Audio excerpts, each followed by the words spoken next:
Hi, welcome to the Champions Podcast. My name is Monish Shah and I'm the founder and CEO of Dream Set Go. Today we're going to have a chat with an iconic tennis legend, somebody that's made our nation very, very proud. Let's get started.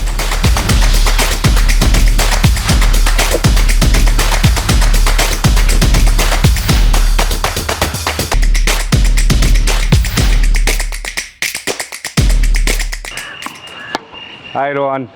Hi Monish. How are you? Such a pleasure meeting you again. Lovely being here. I mean, it's just such an honor for me to meet you. I've been a big Thank fan, and this opportunity to interview you today is a dream come true. Thank you so much, for having me and getting this opportunity to chat with you. Looking forward to absolutely having a wonderful chat together. Thank you, Rohan. So, Rohan, I was doing a little bit of research on you, and in 2020, I think during the COVID time, you're struggling with a few injuries, and you picked up yoga. Yeah. I have a lot of love for yoga. Yoga Sutra nice. is my favorite book. Oh wow. And there's one sutra in that, right, which is one of my favorite sutras, which is Sutra number 1.14, which says Satu Dirgha Kal Nirantanya Satkara Sevitu Bhav Drid Bhumiya. What that means is that in order to achieve excellence with regards to your practice, with regards to your discipline, it needs to be for a very long time. It needs to be uninterrupted, and it requires a lot of love and respect, right? And if I have to think of a true champion that justifies that sutra, it's you, right? So welcome on my show. Thank you. And we are Manish. very excited to have this chat with you. Really looking forward to, and I'm glad we're having this chat. I know we have met a couple of times, but this is I know it's going to be a fun chat. No, I mean, I've had the opportunity to know you and follow you closely when you've been achieving this amazing success. You've had success all through your career, but this last 2 years have been just phenomenal. Getting to know you, follow you has just been so exciting for me, and you should literally pinch me because this is an absolute dream come true. So no, I think it's been very special. Even for me, I feel that tennis is like starting your own company, and I feel that you constantly invest capital, day in, day out, not knowing, where it could lead to. Yeah. And today I feel like I'm the CEO of the company. That's amazing. That is my, feeling of, all these years of, that perseverance, that dedication, and just constantly being at it. I think it needs that kind of commitment. I think in every field to achieve at the highest level, you need that kind of commitment. It doesn't come overnight. Yeah. And there's been a lot of, tough moments, a lot of tears which are shed, and behind the scenes where tennis being such a individual lonely sport, I don't have a work from home option. Yeah. I have to travel, live out of suitcase. Yeah. And there are times which are difficult. I mean, because tennis as a sport, unfortunately, we have zero support from federation or anything going in this journey. So you are constantly spending on everything, and sometimes when you lose early, you lose thing, right? Yeah, and you're just there in a week. I just can't take a flight, come back to India. I mean, it's too far away, too expensive. So then you're constantly debating, is this the right place? And these last 12-24 months has been incredible. Somewhere I feel that all that hard work, dedication put into it feels special. No, I mean, as a CEO myself, right, and that too of a sports company, there's just so much to learn from sports, right, and from legends like yourself. That's why I'm particularly excited about today's chat, because there's just so many life lessons that I want to kind of learn from you, that I can go back and kind of apply, and everybody that's kind of watching this episode can probably apply into their lives, into their work, and look to excel. So let's go back in terms of your early life. Yeah. Started from, you come from Coorg. Correct. There's just so many memories and stories that you have from your early life. I want to know how you picked up tennis, your parents' involvement, their love for tennis. I know that they started a tennis club close to your home. I'd love to know a little more about that. And before we get into your journey that began in Pune, let's understand your journey in Coorg. Yeah, So- it's of course it's where everything started. I was born in Bangalore, but Yeah. grew up in Coorg. First 14 years of my life I was very much in Coorg. Loved the outdoor life.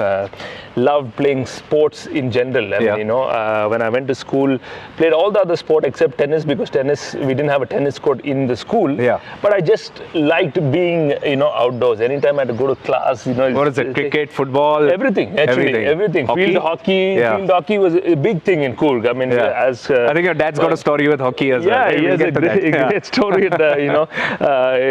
Every time I played a sport in school, he was happy me playing that. But when it came to competition, he would always say no Yeah. to go to those kind of competition, because he somewhere when he was in Madras Christian College, he was playing hockey one day and somebody tripped him, he fell down, broke his arm, and that's when where it his sporting career kindly Yeah. disappeared. And my granddad told him, come back to the estate, take care of the coffee plantation.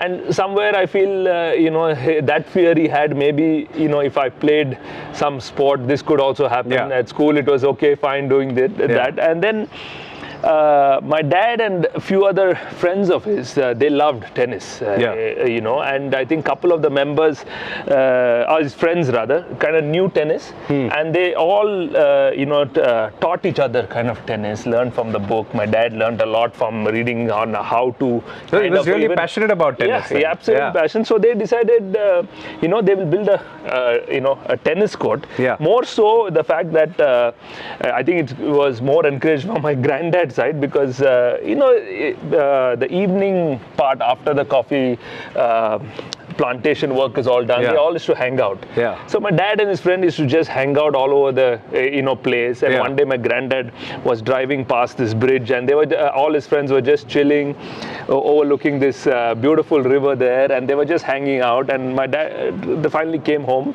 and my granddad said, I see you all hanging out, but I have an image here. You all need to respect that. Yeah. So you know what? I'll give you a space of land. Why don't you all build like a tennis club? Or, Yeah. since you all like tennis. So they 8 founding members actually ended up building this beautiful tennis court, which today still very much is there. Wow. And that's where you played your early tennis? Yes, absolutely. Excellent. That's where, and Yeah. then once they all got married, they taught their wives tennis too. I love that part of the story, right? So your mother was playing tennis as well with they your were all father. playing Oh, wow. tennis, and then of course all those members who had kids, we were all Yeah. going there, seeing our parents play tennis. I think we are all ball kids somewhere, but that sport really intrigued me. And Yeah. I think when I was aged 10 and a half, 11 is when my dad introduced me to the sport. That is where, this love for the sport, came up. My dad was taking me, then decided, okay, let's introduce this sport to him. Taking me in the morning before school and after school, whenever there was time, and the members took a break. Yeah. I played some tennis, but it just lit up my face every time I was in the tennis court. Obviously at 10, 11, you don't know Yeah. much what's happening. So 11 is when you first, 10, 11 is when you first picked up... Picked up the tennis racket, wow. and actually very late for tennis, to be honest. But I think I just loved being outdoors, being that kind of a kid. If I tell you a small story, which my mom definitely says, is when I used to go to school, I used to, the drivers to take me, to school, and I used to try and open the door to try to get out. I never wanted to go to school. I really wanted to. I said clearly, I told them, it was a sign for me to, play sport, and this is what, I actually enjoyed. Yeah. But I guess, the first priority as parents, coming from India, is education is equally important, before, playing sport. So your first coach was your dad? Very much my, dad, and he is the one, back then, when somebody said hold a tennis racket, they always said, the book which taught him was a shake hands grip. Okay. So that is how I held the racket. Today it is not any of that grip, because it's completely changed. Yeah. And we didn't have a gym for fitness or anything. So he said, you know what, every day you get up, you run 4-5 kilometers in the morning before you even start, which is 5:30, and in Coorg 5:30 we don't have street lights or anything. It's pitch dark, and you're running there. And then after a couple of days I said, you know what, it's too much. Then I don't know what, my dad convinced my driver that he needs to run with me. So I had some company to at least. No, but I think that discipline of waking up in the morning, absolutely, getting being just- out in nature, getting big that fresh alarm. workout. Yeah, absolutely. And then he made a home gym, I call it. Yeah. He had a log of wood and he gave me this hammer. Yeah. And every day I used to just hit on that and climb a rope, I call it, just to build inner strength. And somewhere That's- I feel today my serve is that good a strength because of just Very early work doing that you did around that. whether it That's was amazing. the right way or not, but Yeah. I guess somewhere that made that difference. And of course it was extremely difficult. I went 11, 12, waking up every single morning doing this. The toughest part was that I didn't have anyone to really play with. So it was my dad who was doing it, and he was extremely strict when it came to tennis, Yeah. and making sure I did everything the proper way. But I guess it is someone who needs to bring in that discipline, and my mom always was there making sure I got the right kind of food. And she said if they had a disagreement, they never disagreed in front of me. That's amazing, actually. Yeah, As which is parents, that's the today right as a thing to do. parent, Yeah. I Yeah. understand that I Correct. value that so much more. Yeah. How it kind of started, and I did go to a lot of academies, Yeah. which rejected me. They said I was not good enough. I went to bunch of academies trying to get in a scholarship, but they said I was just not up to the mark, and unfortunately it was disheartening. At the end of the day, you're looking forward when you go to a place hoping there's an opportunity there, Yeah. and then they call you and say, okay, so it doesn't work out. And somehow back in '94 I was 14 years old, and a coach from Pune, Mr. Nandanbal, he came to Mysore with some other students, and Yeah. my dad spoke to him because he had an academy in Pune. Yeah. And then he said, okay, we won't give him a scholarship, but he's welcome to come join the academy, pay whatever the fees, and So my dad said, okay, maybe this is an opportunity, and And that that's is how your kind of entire a journey for from Pune started. From Coorg and then to Pune actually. Great. So before we move into the whole Pune part of your earlier life, I have a question to ask about the pendant that you're wearing. I've seen this on you in many occasions, in a couple Yeah. of interviews, and I think you have it on most of the time. So I'd love to know if there's any story to this. Yeah, I mean, this is a traditional symbol in Coorg. Okay. Both, especially these knives, as we are true warriors, from that land of Coorg. So Yeah. that is how it has always come in. And Coorg has given me so much. And I think first time my mom made this for me, and then over the years, of course, it has changed, but kept the design. Of course, the latest one is designed by my wife. But what it was is how much this small place from Coorg gave me, Yeah. and what Yeah. it has made me. And from 2002 onwards, I've had it. It's been a special, warm place in my heart. Yeah. So that is why I always wear it, and I really feel that is what is the strength which really carries it and pushes me all the way. I've got the honor and the pleasure of getting to know you better, right? And I love the fact about you that you're so rooted and so humble, and I think that's a quality that truly makes champions. So, No, and I always say that you never start off at a high, right? Or wherever you are. yeah, It's what values you have taught in the beginning is and how you carry it. I mean, people change, of course, whatever reason. But I said there is no reason to really change that. You can still appreciate whatever you're doing at the level you are at. And, that is what I think really makes the difference, or this is the values which are taught for me. Yeah. And, I feel that's the only way, I know of, at least. and that's, I think, it's true for an individual, for an organization. It's the values that you truly have. It's the culture that you have that Yeah. shapes the outcome Truly, of truly. any individual or an organization. So it's great to learn more about these things. Coming back to your early life, tell us a little more about Pune, a young boy living by himself, being so disciplined, doing everything by himself, learning, waking up early, not missing training. Would love to know more. How at that age were you so disciplined? Just when you're saying that, I have, when I think about it, it's goosebumps, because one day I remember my parents came to me and they said, okay, we're happy to pursue this journey of yours, but you need to move to Pune. Are you ready? without a heartbeat, I said, yes, I'm ready to go. Because it felt like it was freedom for me, and I'm ready to leave, all that hammering wood and, climbing ropes and waking up at 5. I thought maybe it'll be something very different, and I said, okay, let's go. Yeah. So my parents take me to Pune, and, obviously are there. We go see the tennis court where I'm staying. I'm staying in this hostel. I meet the warden there and everything. And then, that evening, my dad says, you know what, I'll take him shopping. I said, okay, this is fantastic. Straight into a bicycle shop. Okay. So I'm like, what is this? He's like, this is your mode of transport. So from the place where I was staying, to fitness, coming back, tennis from 9 to 11, come back, 2 to 4 tennis again. It was about 15 to 16 kilometers a day. Wow. Just going up and down. And that's a great workout as well. I'm literally, and I wish that was only workout, because I used to go there and then do the fitness program and then do the tennis thing. So, but that I think is where the perseverance started building, because religiously I just woke up, went to the fitness, whatever the coach back then taught me, and came back. And they had a strict rule: if you missed fitness, no tennis that day. Yeah. And back in 94, 95, there was no phones, hostel had no TV, so there was nothing to do. Correct. I mean, you're just sitting there. So you didn't want to miss training. Yeah, exactly. Yeah. And then I was slowly building some friends, which was also a fun thing to do. And I was there good 5 years. In Pune, and my only complaint at the warden there was coming from Coorg. They were strict vegetarian, and I was a strict non-vegetarian coming from Coorg.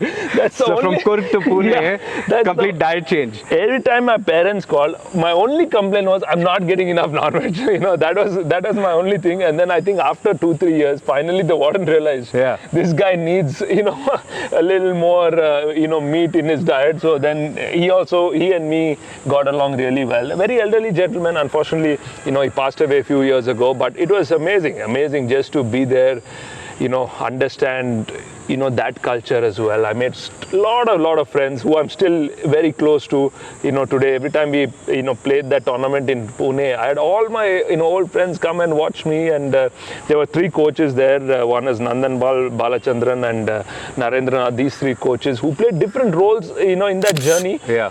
But significantly still close to me. I'm in touch with all of them. And, Balu especially is part of my tennis program now. He's the tennis director, and he's been coaching for about 33 years, which is nice. I mean, it's and all of them played a significant role in eventually shaping up. I think you learn from everybody. Correct. There's no really right or wrong. Even though today I would think, okay, maybe there was something different, but back then, what the coach knew that time taught us. Yeah.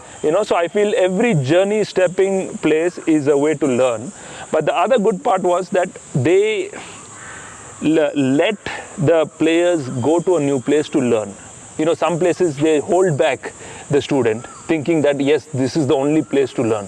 And I really believe to get better, you need to go to better places, because that's the max somebody can take you as a journey. So moving forward in your timeline, right? One of my favorite years in your career, the one that I like to call first ever, right? 2006.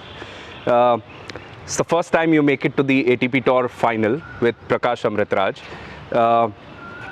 You play at the Australian Open, the first time at a Grand Slam. Yeah. You win your first game there.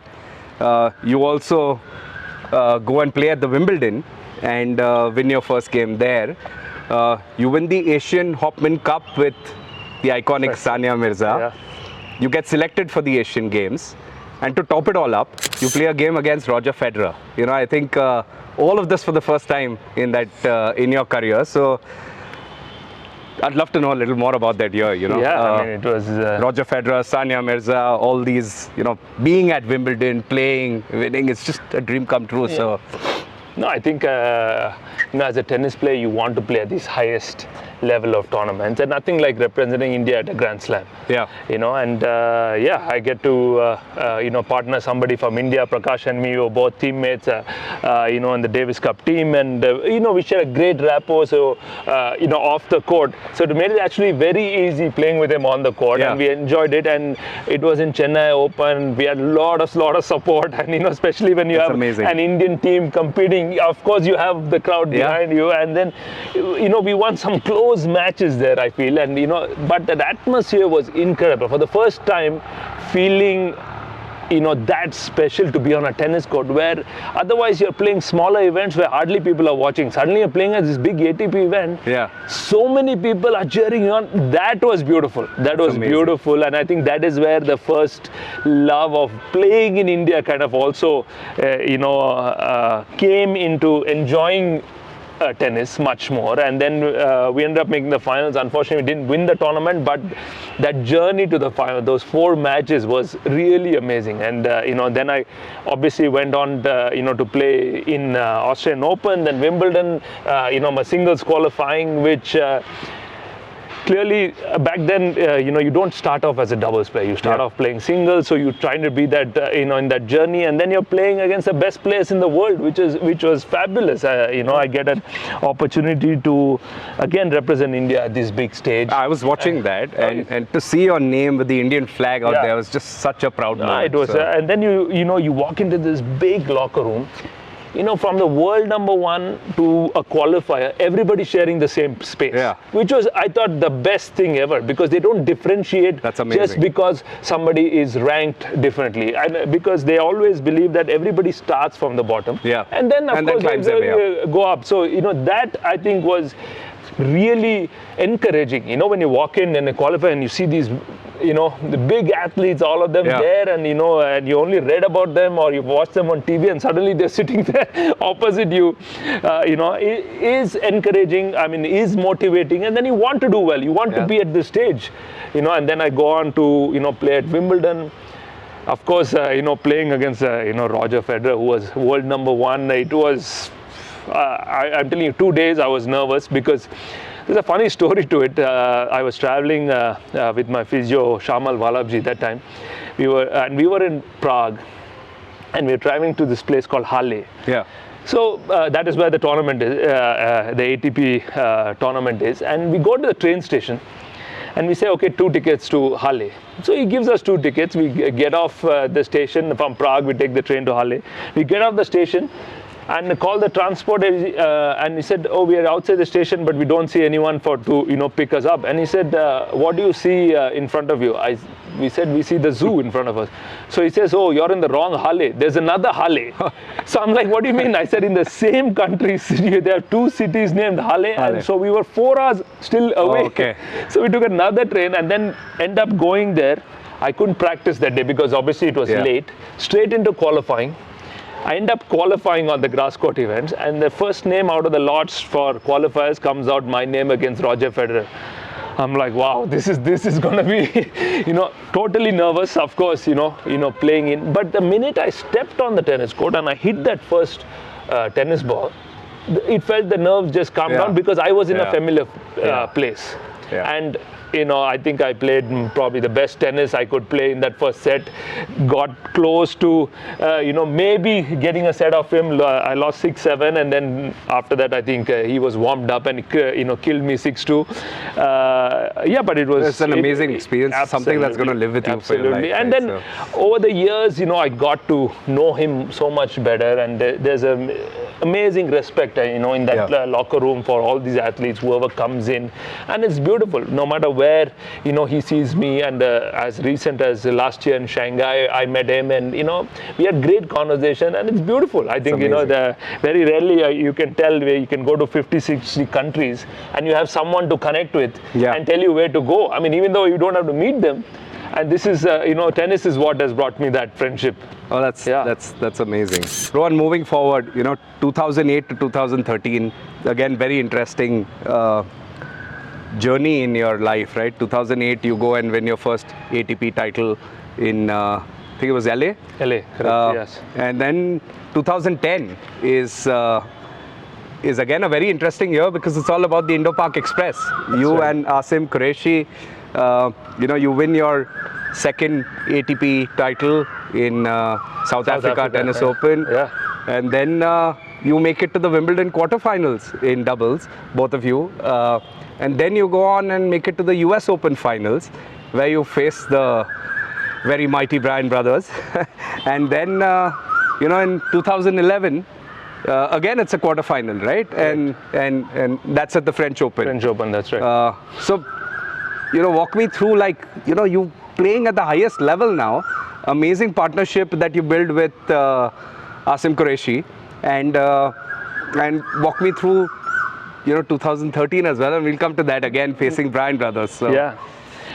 No, I mean, that was a time where my doubles ranking in 2008, 2009 was kind of higher than my singles ranking. So I was kind of leaning towards whether should I continue playing singles or should I start focusing on doubles more. So, Essam is a dear friend of mine who was come to India for many tournaments, and that's how I first got to know him. And we traveled a lot of tournaments together. And one tournament, randomly, both of us didn't have doubles partners, and we said, oh, you know what? Let's sign up and see how it goes. And we end up playing a few tournaments. We are really doing well in the Challenger circuit. And, as mentioned earlier, this tennis circuit, you're traveling by yourself. And suddenly there is a Indian-Pakistani guy traveling together. We have similar interests in food.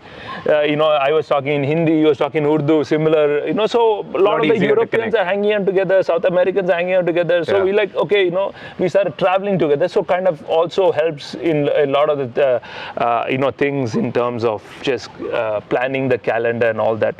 And in 2010, we said, okay, let's play full-time doubles. Let's call it a day for singles, and we were also 30 years old. Both of us born on the same year, same month, which is amazing. So we said, okay, let's go into full-time doubles. Let's see how it goes. And then we win our tournament in South Africa. Shamal was still traveling with me, and he's from South Africa, and he's like, okay, we need to go there. It's like, okay, and it was perfect. There was winning a title. It was kind of a home event because he was from South Africa. And then so then we are after that, me and Shamal, I call him Veg because he's vegetarian, good nickname we had for him. And I said, okay, let's have a bet. If I make my first quarterfinals, both of us will shave our heads. This was, I don't know why, but why that bet happened, I don't know. But we said, okay, let's do it.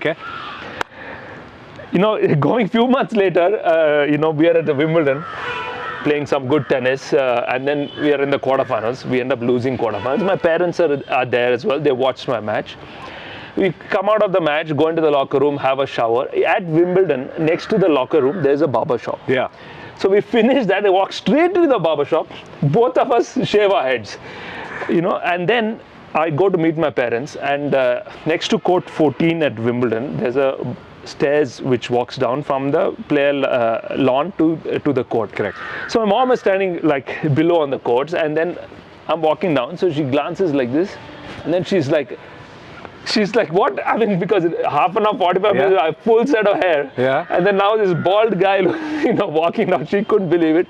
Neither could anyone believe it. But that was a bet we had. But I said that creates that memories, right? In some way, I don't know. Don't ask me why we said bald head. And after that, Essam and me, we had a great run, a breakthrough year, I call it, at US Open, making the final of the US Open, where we had the ambassadors of Pakistan and India come and watch us play and support one team. This doesn't happen often. Bryan brothers, right? You're being faced against probably one of the toughest opponents. The toughest. The toughest opponent. The toughest, yeah, without a doubt. So and they also cost me a lot of money. So you're in the US Open yes. Finals. You're facing them. Walk me a little bit about, how that fight was, and, what did you learn from that entire encounter with them? Going into that US Open final or the US Open series in Washington, D.C., Qureshi and me had beaten the Bryans. And after that, they won both Masters in Canada and in Cincinnati. And they had actually come into the tournament playing their best tennis. But the only team they had lost to was us. So we also knew that, okay, playing them, we were extremely confident. Going into the match, we were playing some good tennis. So obviously, when somebody's in the final, you're playing good tennis. It doesn't happen that, randomly you have come through the draw and just made that final. So, we had beaten some strong teams, somebody like Nestor, Zimonjic, who were a formidable, doubles team out there. And then we came through the entire draw to play them in the final. Really excited.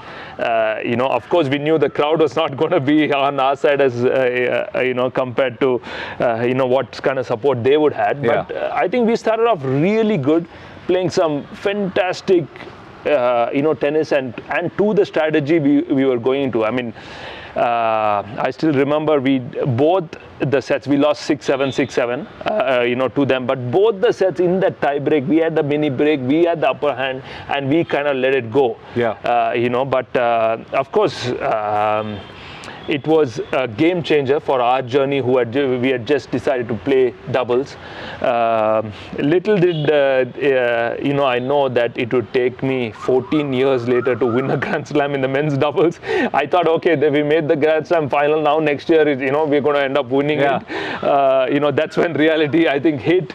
But yeah, those guys, the Bryan twins, the best team I've ever, played against. You and like faced them again in 2013. Yeah. You make it to the Wimbledon semi-final for the first time, and again you face them. Yeah. So, hence I said they cost me a lot of money. I mean, big tournaments, big occasions. I mean, I think at those moments is where I learned a lot from them on how they changed the way they played at bigger events. Yeah.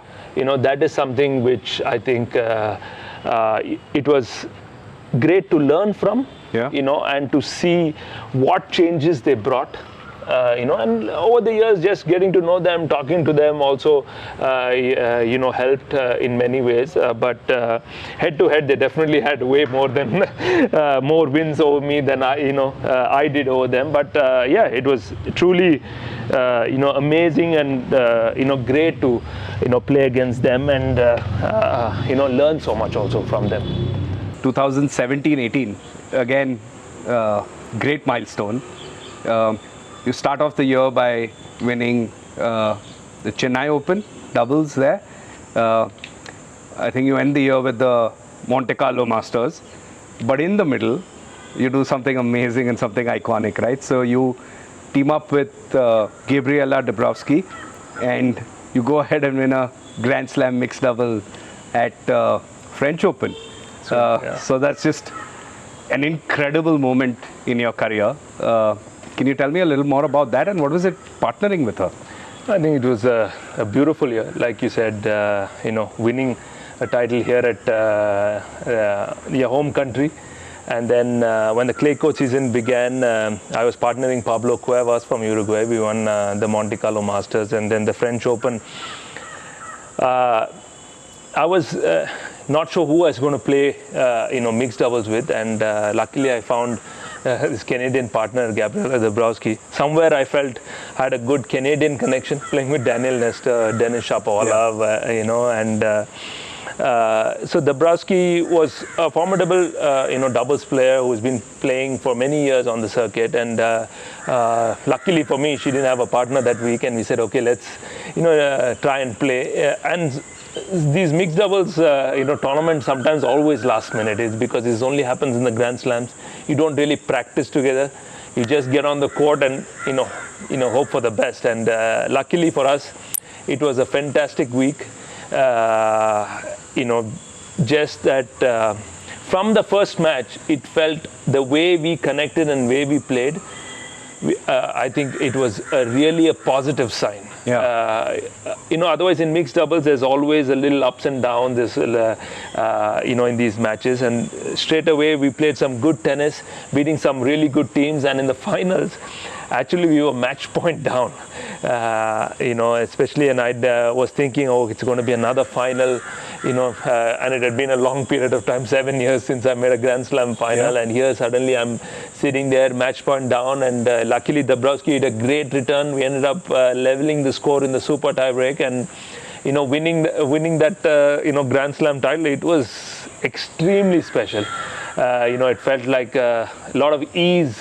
Or a lot of relief, saying that, yes, I have won a, Grand Slam title. Yeah. And you became the only fourth Indian to do that. Yeah, absolutely. I mean, it's beautiful when you're, part of that elite, group to have achieved a Grand Slam title. And extremely proud family, friends, everyone, and overwhelmed with a lot of responses and everything. And going in 2018, I'm playing with Timio Babos. Like I said, I mean, Grand Slams, mixed doubles, we constantly are changing partners. It doesn't happen often. And I'm in the Australian Open final playing against Dabrowski and Mate Pavic. And Mate Pavic actually had just won the men's doubles the previous day. And this time around, we had the match point. Actually it was 7-8 in the tie break. I was serving. I win both the points, now extremely confident, obviously match point, and Pavic is serving to Babos, thinking, okay, this is a good opportunity, and he is playing with a lot of confidence, of course, winning the men's double title the previous day, and he serves an ace to make it 9-all. We change sides, and he serves another ace. And I'm like thinking, what is going on? And then my partner serves Dabrowski, and Dabrowski, it's a return winner. So I'm sitting there thinking, at 7-8, I served, won these 2 points, and after that I'm shaking hands without even touching the ball. Yeah. I said, this is crazy. I mean, I said, so that's the game for you. In a matter of seconds, you are almost thinking, okay, this is a chance to win another Grand Slam title. And before you know it, I'm shaking hands as the runner-up, of the Grand Slam. So a lot of emotions, a lot of mixed emotions. But I mean, still having made that final was amazing to at least for self-confidence to know that you're still playing. Yeah, but well. one final you're playing with her. The other final you're playing against her. How was that? Like, was there a lot of friendship, or was it before the game, after the game?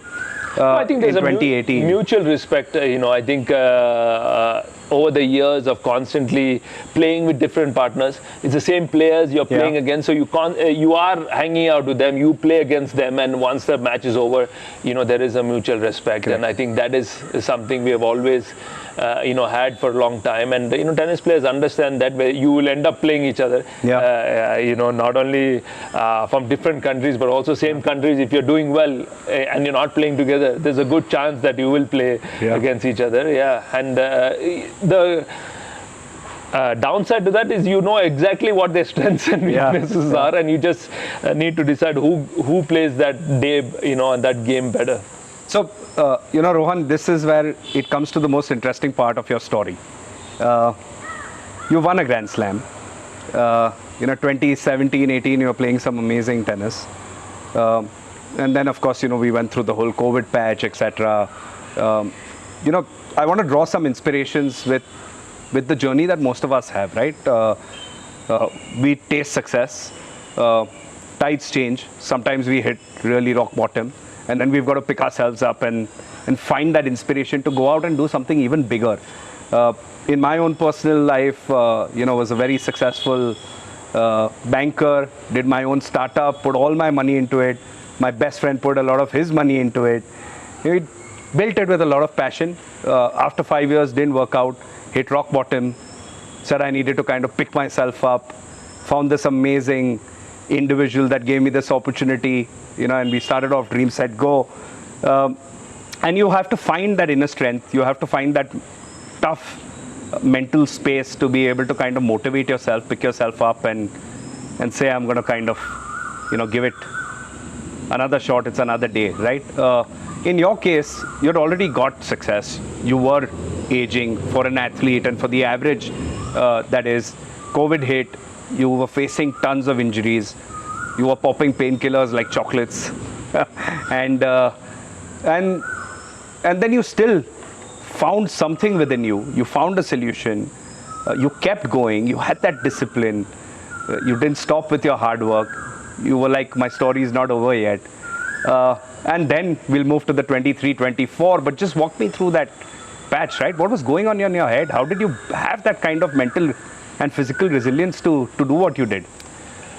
Yeah, Monish, that journey is significant changes, happened, and so many emotions, as athlete or as a person you go through.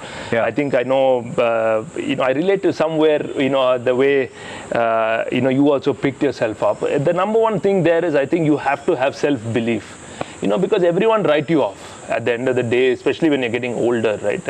It's easy to say, okay, you have achieved so much, it's okay, and move on. But that's where I felt different, and I felt there was something missing.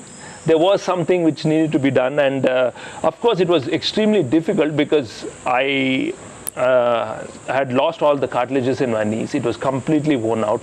Like you said, literally popping painkillers, whenever, I had a match, because I was in really a terrible pain. And end of 2019, my doctor said we'd try some PRP injections. And he said, apart from the injections, you need to start strengthening, these muscles around you. And I could not go to the gym or do some squats because it was extremely painful, or run on a treadmill to strengthen them.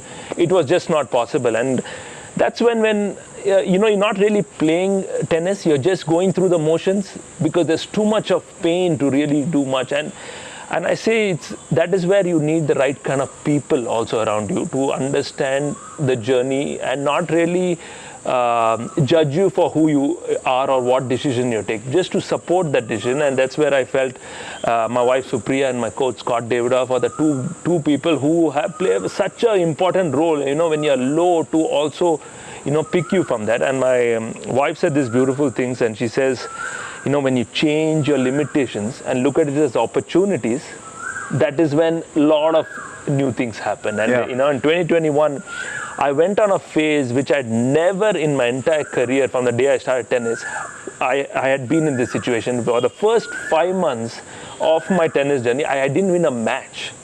And even starting from a young age, I'd never been in that situation ever. It was so new to me.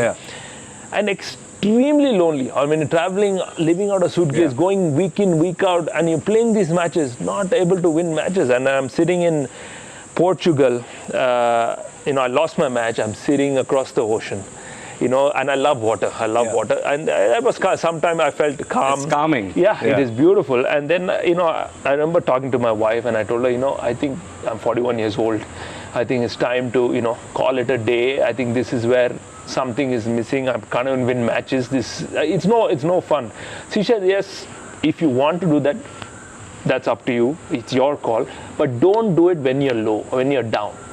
Do it when you really think is the right time to do it. And I think that was really beautiful. But just by expressing how I felt, I realized that I was in this rat race of chasing rankings and forgot that I started this journey for the love for the sport. That is the moment I think it changed, and really the belief and the willpower started again. And I said, you know what, let's start working on it. I introduced yoga to my training regime during the pandemic. That's the first time, 4 months I was here in India. Iyengar yoga. And, in a way, I think that also helped my mind a lot. I felt that not only it built the inner strength, but I don't feel rushed on the tennis court today when I play. I feel very calm on the tennis court. When the ball is being served at 200, 250 kilometers, I feel suddenly I have more time to really do a lot with that ball. And it never was the case. I think yoga has played a major role to that aspect, and really give me that self-belief, because my coach always said, you are playing great tennis. Now it's up to you to, change that belief, and knowing that you are the best, you will, achieve that goal. Yeah. I mean, it's commendable, Rohan, because, you always had the physical strength. You have injuries, you've had bicep injuries and shoulder injuries and issues with, and then you pick up yoga. But it's also the mental strength, the routines, your sleep is important, your short naps. I've heard about your 15-minute nap routines before your games, and how important those exactly 15 minutes and not making it 30 minutes or 40 minutes, etc. Your ice baths, meditation. So I think as the athlete matures, or even at a younger phase, right, it's so important for people to have the mental strength to be able to perform in any field of life. Right? And that these are lessons that we learn from athletes like yourself, saying, yes, for a sport, physical strength is very important. For life, it's great to be physical. But the mental strength in anything that you do in life, right, can take you miles ahead. So it's very inspiring with all these things that you've evolved and you've done. What's your take in terms of just how much of a difference does it make for an athlete competing at that level? I think the biggest strength is your mind. There's no question on it. However physically fit you are, right? if your mind is not as strong, you cannot perform at the highest level. I think in any field, given that.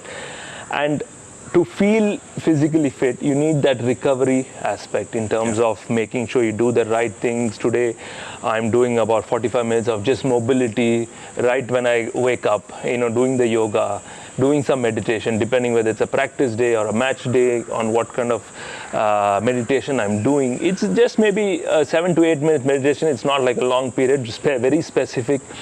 And also before I practice, before I play a match, doing a thorough warm-up, because I don't want to be someone who going out there and just getting injured. Yeah. It's not the time in my career to be out for 5-6 weeks. So I'm trying to protect everything, do the right things, making sure I get proper sleep after my practices and my matches. I go into the ice bath.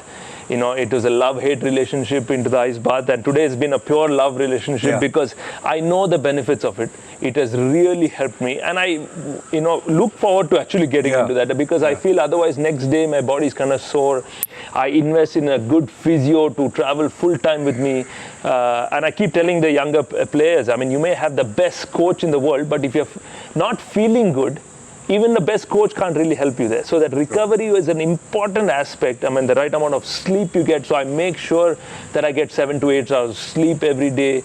I eat meals in very in timely manner. And, these are certain things you need to believe in yourself and do it yourself. Even though you have a coach and trainer telling you this, it has to come from within. I think that is where they can help you, and that is where watching all these elite athletes and learning from them and having these power naps before my match, I think it just brings you into why you started this journey, why you're there, and then it's able to even perform.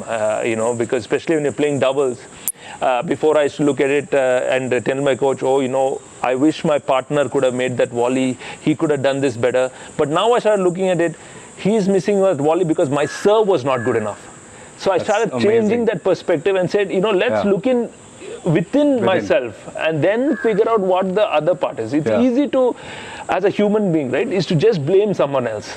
It's an easy way to, look at the aspect. When you look at yourself and you start building your self-strength, your own mind stronger, that is where I think today which has taken me, to this level and being at number 1 in the world. That's phenomenal. And I mean, you've had more than 30 plus professional partners that you've played with over your long career. I think 2 of the most phenomenal partnerships that you've had is with your wife Supriya, and for that lovely advice that she gave you, and we got your 2023 and 2024, and that's just all the success that you've had. I'm sure she's played a very strong hand in helping you get there.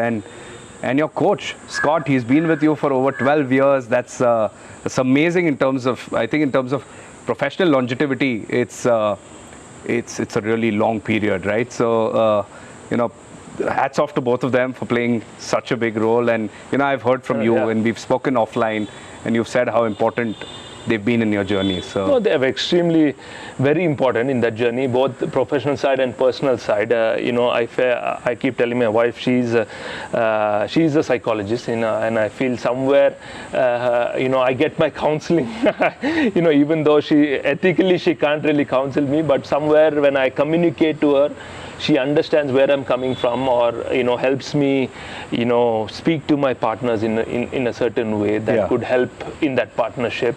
And in the tennis front, of course, Scott is someone who doesn't speak a lot, but on court when he tells me a few things, it does make that difference. He gives me that small advice, and that is what stays.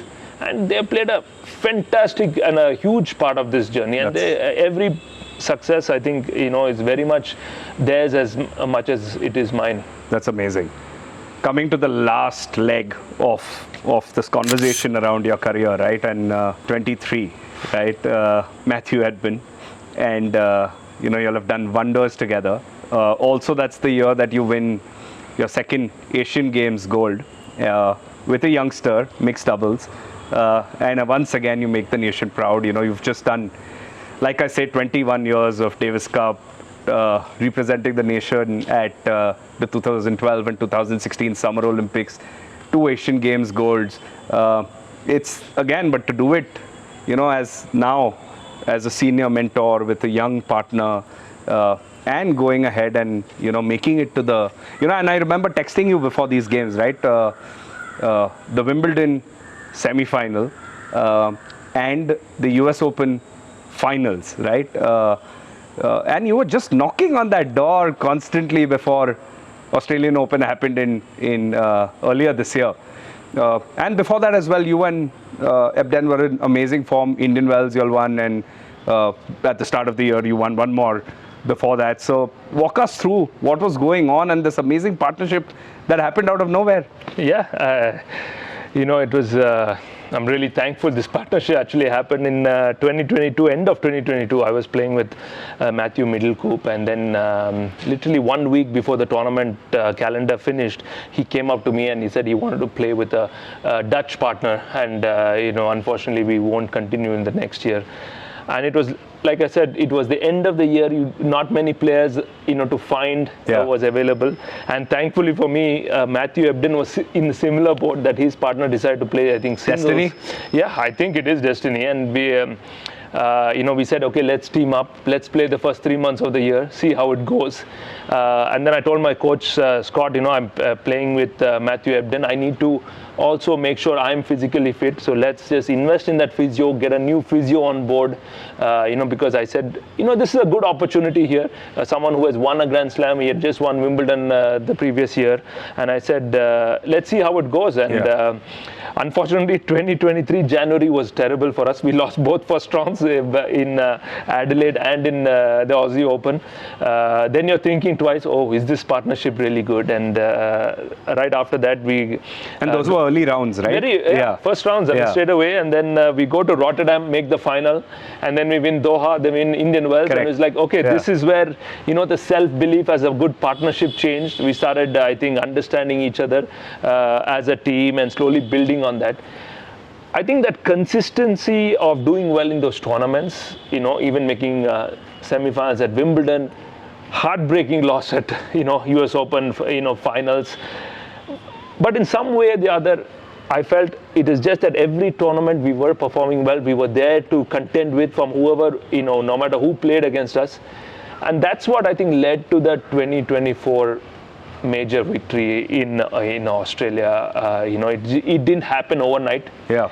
But those 4 days in Melbourne, right, it was a life-changing thing, because first I had my 500th win, as a tennis player. It was a monumental thing. And then when we won a quarterfinal, I knew I was going to become world #1. And then a day later, the Padma Shri was announced, saying I'm going to receive the Padma Shri award. And then 2 days later, we won the Grand Slam. Yeah, so it's amazing. It's all these things that happen together. It's such a proud moment. Yeah, right? It was magical. And and also it doesn't happen often that in between tournaments you are overwhelmed with so many messages and people saying congratulating me for the Padma Shri, becoming world #1.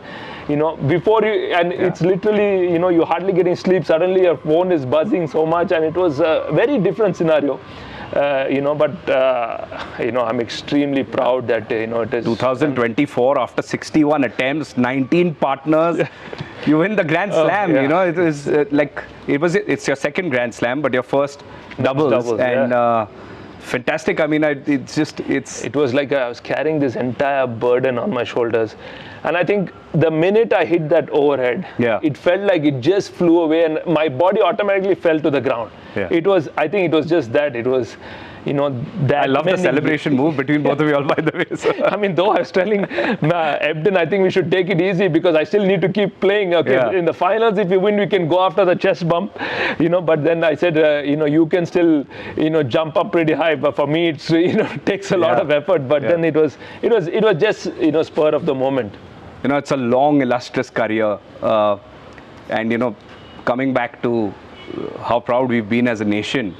But one particular memory that I have is 2016 Olympics. And that fourth win was amazing for the nation as well. You know, it's fourth place. You and Sania just missed the bronze, and I know it stays with an athlete. I'm sure you still think about that, but you know, winning the golds at Asian Games as well, and it must be making you feel very, very proud, right? As an athlete representing your nation, and you know, just walk me through what goes on in your head. You know, it was the most heartbreaking time, that fourth spot. You know, because you know, you're so close for, you know, to maybe have a chance to make the final. Then you play this bronze medal match, you end up losing that. It was tough. Yeah. I mean, you know, going through that journey. But yes, somebody looks at it, yes, we came fourth. But you know, I know Sania and myself, you know, there were a lot of emotions, you know, that day. And it took us a while to get over it, you know, to be honest. And 2018 and back in 2023, the Asian Games gold medal, both in men's doubles and mixed doubles, have one thing which is extremely common, which I don't think, apart from a tennis fan, would have kind of really known it. So I was playing the left side of the court, which is called the head court, and my partners that time at Divij Charan and Rutuja were playing on the deuce court. In the semi-final match, when I was playing with Divij Charan, we were playing a Japanese team, and they were playing to the book, and they came with the homework. They had set plays, we could not rattle them. So in the changeover, after we lost the first set, I told Divij, you know, let's switch ends. Oh. So Divij actually said, no, I'm fine, the sun is okay to me. I said, not the serving side, the returning side. And Divij had never really played on the left court. And he looked at me in like shock. He's like, what is this guy saying? I mean, like, I said, no, we need to change something. And that's where I felt the experience really came in. And we changed it, and it immediately rattled the opponents. And we ended up breaking them, winning that match. In the final, we went back to our respective sides, and we ended up winning that gold. Similarly, in the 2023 mixed doubles finals, you know, I decided to play with Rutuja. I didn't really know her too well, but for some instinct of mine, it said, okay, I've seen this girl play a little bit. She has a big serve, big game, and I really feel it can help me in the game style I play. You know, when somebody serves big, I can put my 6'3" presence on top of the net, get my reach out there.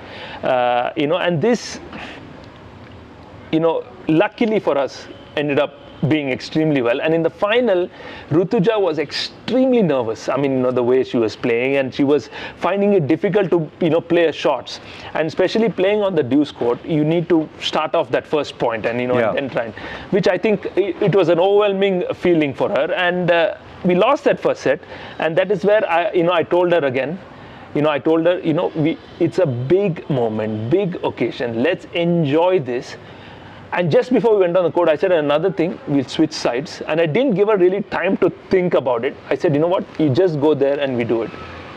And, you know, next thing we know, we end up, you know, winning the gold medal. And it was a beautiful moment. And I think the years of experience, years of playing with different partners helps you do that. Yeah. A lot of people thought what I was doing by changing that side. You know, they asked me what I was thinking.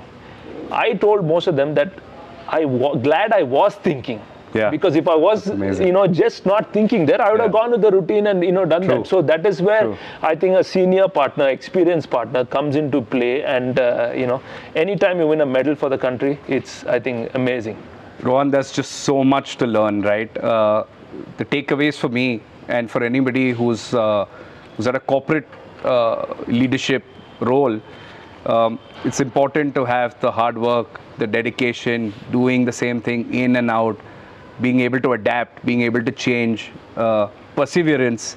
Again, something that I take away, learn from you, teamwork, understanding your partners, adapting accordingly, motivating yourself when you're down.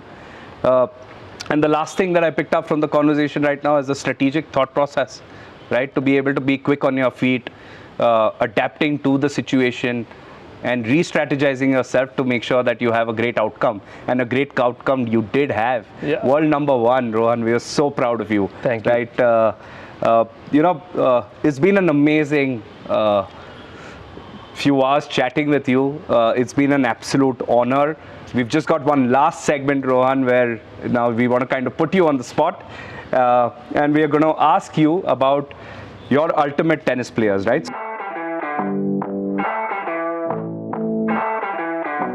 Serve. I think I would take my serve. I mean, that is what has made me play for 20 years. Without my serve, I wouldn't be the player I am today. I would take the same name. Yes. Forehand. I would go with Martin Del Potro. I think at the best forehand there. Great. Backhand. Novak Djokovic, without a doubt, no question.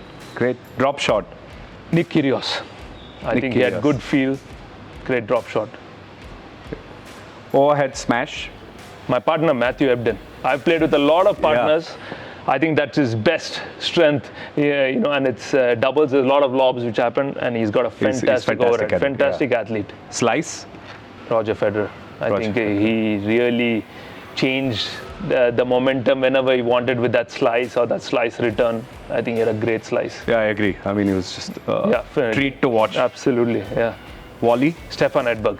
That's where my tennis love started. It was Stefan Edberg through and through. He's my idol, yeah. Stamina. I would give it to Novak again, or Rafa Nadal. I mean, these two guys are just legends of the sport, and no matter how long the match went on, their intensity stayed at the highest level, and that stamina is something to learn from. Those were some great answers. Thank you. I'm sad that this is getting over.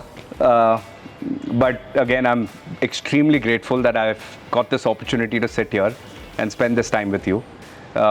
Just before we wrap up, Rohan, what's next for Rohan Bopanna? Where does life take you from here, right? I'm sure you're going to continue playing and you're going to go after your desires for the other Grand Slams as well. But, I'd like to hear from you what's next. First of all, Monish, lovely, having this chat with you. Thank you so much, for having given me this opportunity as well. And I think both of us get to learn so much, from our respective fields. And the future, I think it's really bright. There's a lot more to give back to this sport. Apart from, like you said, the Grand Slams, it's a big Olympic year.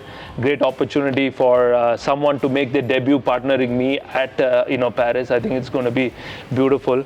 And in terms of giving back to the sport, I'm really trying to do a lot to the grassroots of this sport and bring a structure and a system to for tennis. I feel the tennis players we've had across the country so far have come up on their own.